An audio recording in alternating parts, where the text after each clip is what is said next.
রাজ্যপাল সংঘাত অব্যাহত। রাজ্যপাল কোনো রাবার স্ট্যাম্প নয়, সংবিধানের রক্ষাকর্তা। বাংলায় প্রকল্পের টাকা অন্য খাতে খরচ করা হচ্ছে। পশ্চিমবঙ্গের অর্থনীতি ভেঙে পড়েছে। শ্বেতপত্র প্রকাশ করুক রাজ্য। রাজ্যপালকে মুখ্যমন্ত্রীর তথ্য দেওয়া বাধ্যতামূলক মন্তব্য করেছেন রাজ্যপাল সিভি আনন্দ বোস। রাজভবন এবং রাজ্যপাল সিভি আনন্দ বোস নিয়ে কেন্দ্রীয় সরকারের গেম প্ল্যানটা কি, আজকে এই বিষয়টা নিয়ে আপনাদের কাছে এলাম নতুন বাংলায়। তার কারণ সাম্প্রতিককালে আপনারা দেখেছেন গত 7 দিন রাজ্যপাল ঠিক খবরের বাইরে।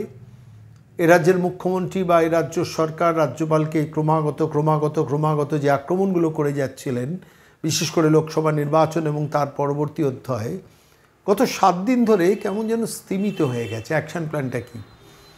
আমি বিভিন্ন সূত্র ধরে খবরগুলোকে সংগ্রহ করার চেষ্টা করছিলাম, বিশেষ করে দিল্লির সংবাদদাতা যারা আছেন তাদের বন্ধুদের সঙ্গে ফোনে কথা বলছিলাম যে রাজভবনের রাজ্যপাল সিভি আনন্দ বোসকে নিয়ে দিল্লির কেন্দ্রীয় সরকারের গেম প্ল্যানটা কী।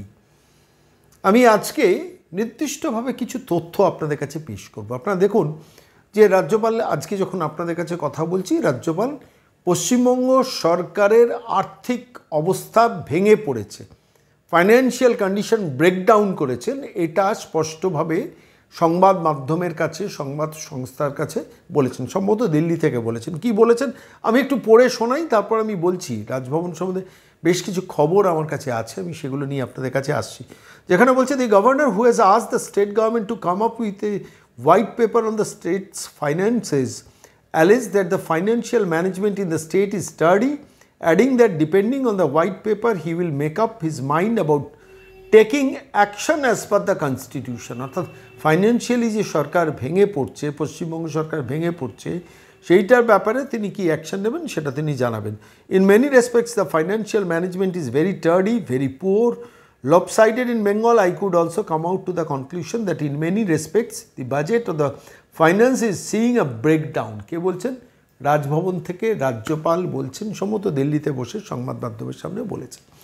তার আগে আমরা যেটা জানতে পারছিলাম যে রাজ্যপাল দিল্লিতে দুদিনের একটা কনফারেন্সে ছিলেন, যেখানে সিভি আনন্দ বোস নয়, যে জগদীপ ধনকর আগের যিনি রাজ্যপাল ছিলেন পশ্চিমবঙ্গের এবং তিনি ভারতবর্ষের উপরাষ্ট্রপতি হয়েছেন, তিনি প্রেজাইড করেছেন এবং তিনি রাজ্যপালদের নিয়ে একটা কনফারেন্স করেছেন, কিছু কথা বলেছেন।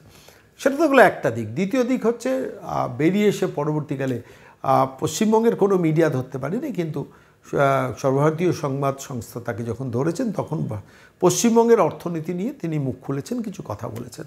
কিন্তু ঘটনা হলো, যেটা খুব ইন্টারেস্টিং একটা ফ্যাক্ট, যেটা নিয়ে আমরা কেউ আলোচনায় যাচ্ছি না, সাম্প্রতিককালে আপনারা জানেন রাজ্যপালকে সরানোর জন্য মমতা বন্দ্যোপাধ্যায় বারবার চেষ্টা করছেন, বিভিন্নভাবে চেষ্টা করছেন। কারণ এই রাজ্যপালকে অ্যাট এনি কস্ট পশ্চিমবঙ্গ থেকে সরাতে হবে।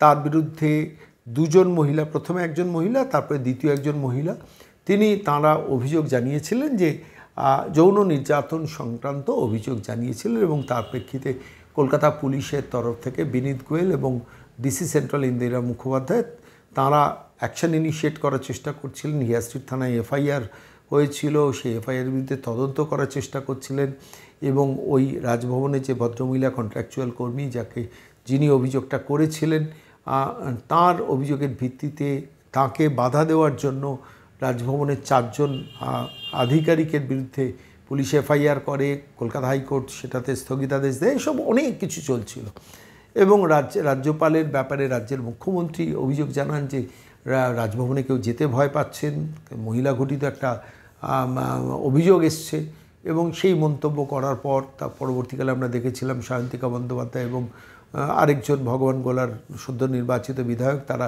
রাজভবনে গিয়ে শপথ গ্রহণ পর্যন্ত বয়কট করেছেন, বলেছেন আমরা যেতে ভয় পাচ্ছি, এবং সেটা নিয়ে মুখ্যমন্ত্রী কিছু মন্তব্য করেছেন। এবং তারপর রাজ্যপাল কলকাতা হাইকোর্টে ধীরাজ ত্রিবেদীকে দিয়ে একটা মামলা করান, সেটা কৃষ্ণ রাওয়ের বেঞ্চে শুনানি হয়, এবং সেই শুনানিতে জাস্টিস কৃষ্ণ রাও বলেন যে কোনোভাবে রাজ্যপালের মানহানি করা কোনো বক্তব্য রাজ্যের মুখ্যমন্ত্রী এবং বাকি তৃণমূলের কংগ্রেসের কিছু নেতা করতে পারবেন না। তার বিরুদ্ধে ডিভিশন বেঞ্চে যান রাজ্যের মুখ্যমন্ত্রী, এবং রাজ্যের মুখ্যমন্ত্রী গিয়ে ডিভিশন বেঞ্চে বলেন, এবং সেখানে 3-4 জন অ্যাডভোকেট, খুব নামকরা অ্যাডভোকেট দাঁড়ান। তার মধ্যে প্রাক্তন অ্যাডভোকেট জেনারেল জয়ন্ত মিত্র দাঁড়ান, প্রাক্তন অ্যাডভোকেট জেনারেল এই সৌমেন্দ্রনাথ মুখোপাধ্যায় দাঁড়ান, বর্তমান অ্যাডভোকেট জেনারেল কিশোর দত্ত দাঁড়ান, এবং সঞ্জয় বসু রাজ্যের মুখ্যমন্ত্রী, যিনি মানে রাজ্য সরকারের স্ট্যান্ডিং কাউন্সিল, তিনি দাঁড়ান।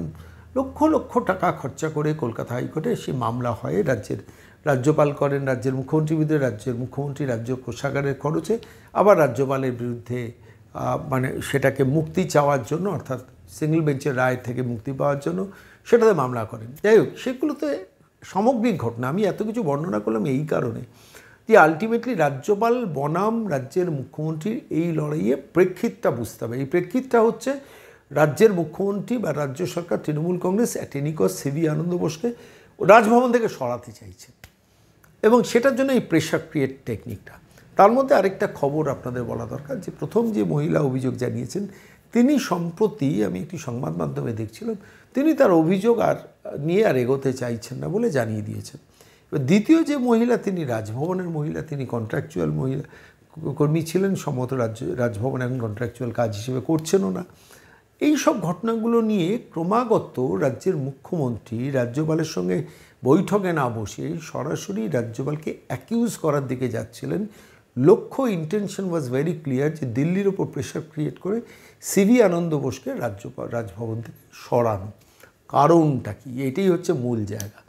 দেখুন, সিভি আনন্দ বোসকে আমি যতটুকু স্টাডি করেছি, তার সম্বন্ধে আমিও অনেক কথা বলেছি, তার বিরুদ্ধে অনেক কথা বলেছি, যে তিনি রাজ্যের মুখ্যমন্ত্রীকে খুশি করে রাজ্যের পশ্চিমবঙ্গের মানুষের ক্ষতি করছেন, বহুবার বলেছি।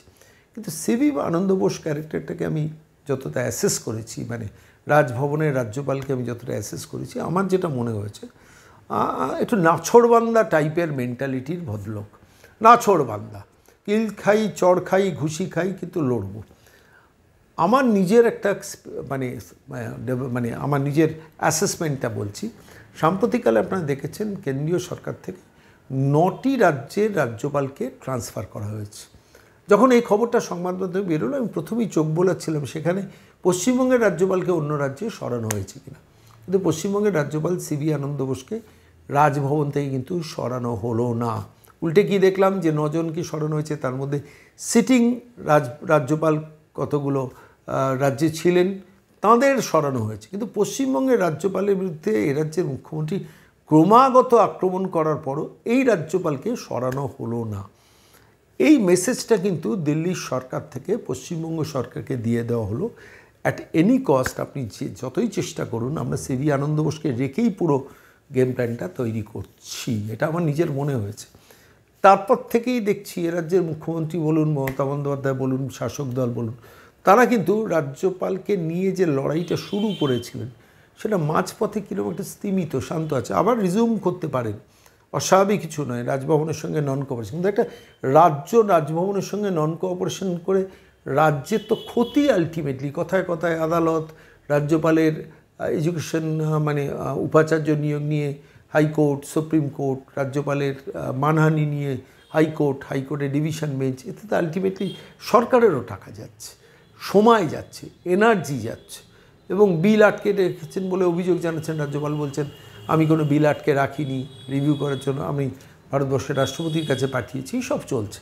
Ultimately at the end of the day, যেখানে শিল্প নেই, চাকরি নেই, কর্মসংস্থান নেই, চূড়ান্ত দারিদ্র্য, 55 লক্ষ পরিযায়ী শ্রমিক বাংলার বাইরে, 5.5 লক্ষ সরকারি পদ অবলুপ্ত, কন্ট্রাকচুয়াল কর্মীতে সরকারি অফিসগুলো একদম ঠিক করছে, সরকারি স্কুলগুলো উঠে যাচ্ছে, এরকম একটা ভয়ানক অবস্থায় প্রশাসনিক প্রধানের সঙ্গে যদি সাংবিধানিক প্রধানের এই সংঘাত থাকে, তাহলে তো রাজ্য পিছবে।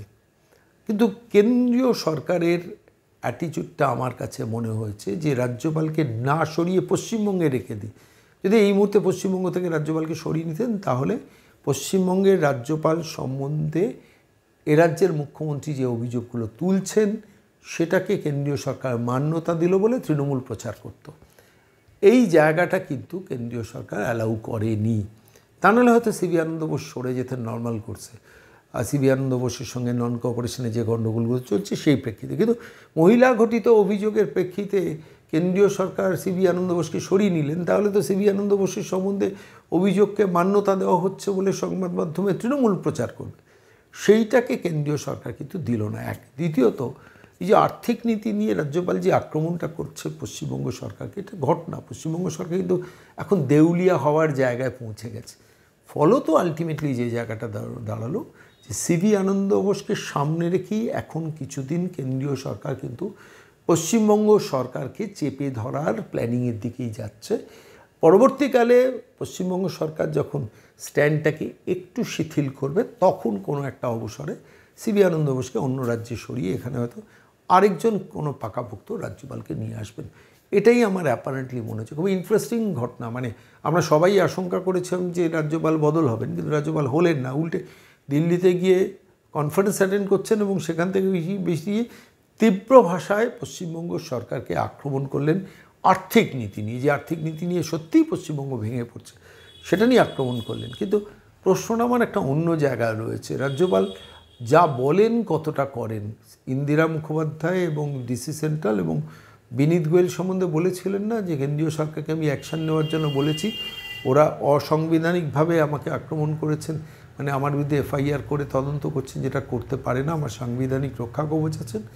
সেটার ব্যাপারে কি হলো? রাজ্যপালকে এই উত্তরটা তো বাংলার মানুষকে দিতে হবে।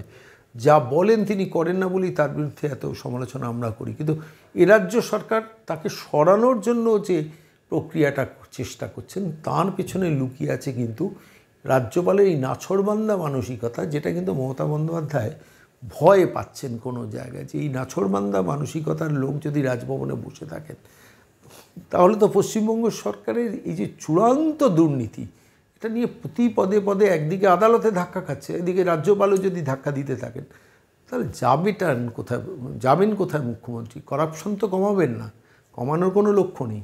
আর ওদিকে রাজ্যপালেও ডিস্টার্ব করবেন বলতে চেপে ধরবেন, ওদিকে আদালতেরও কামড় খাবো, ফলে তো আলটিমেটলি উভয় সংকট হবে মমতা বন্দ্যোপাধ্যায়ের, এবং সেই জায়গা থেকে আক্রমণটা সানিয়েছিলেন।